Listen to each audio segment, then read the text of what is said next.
سلام بچه ها، حسن سیسکو هستم. اومدم با ویدیوی جدید. اومدیم امروز تو این شورت ویدیو یا ویدیوی لانگ اومدیم کد به شما بدیم که بتونید تو بازی کیمدی فوتبال بتونید پیشرفت کنید و کیمدی هاتون رو بیشتر بتونید بکنید. خب الان اومدیم با کد توماس مولر. کد توماس مولر رو بزنید بچه ها. گرفته شد آقای فیلمبردار. اوکی، خب بریم سراغ بعدی.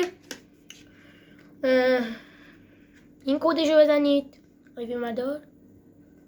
اوکی شد. خب بریم سراغ بنزما. گرفته شد آقای فیلمبردار. اوکی، کی بنزما یه جوری قیافش ببینید.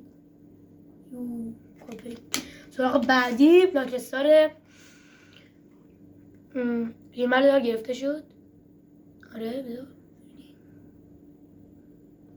شد. خب الان میخواستم همین کدا رو بهتون بدم. قرعه کشی که میخوام بذاریم اولش که همینه که کد بهتون میدم.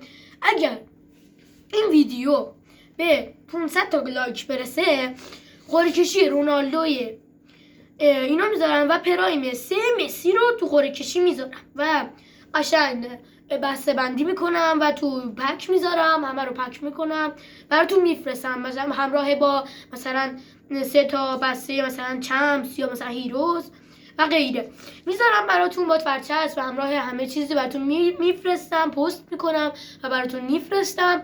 تو قرعه کشی ها همراه ما باشید. ویدیو رو سابسکرایب کنید، لایک کنید. این ویدیو رو 50 تا لایک برسون که من بتونم این قرعه کشی رو برات شما بذارم. خدا نگهدار.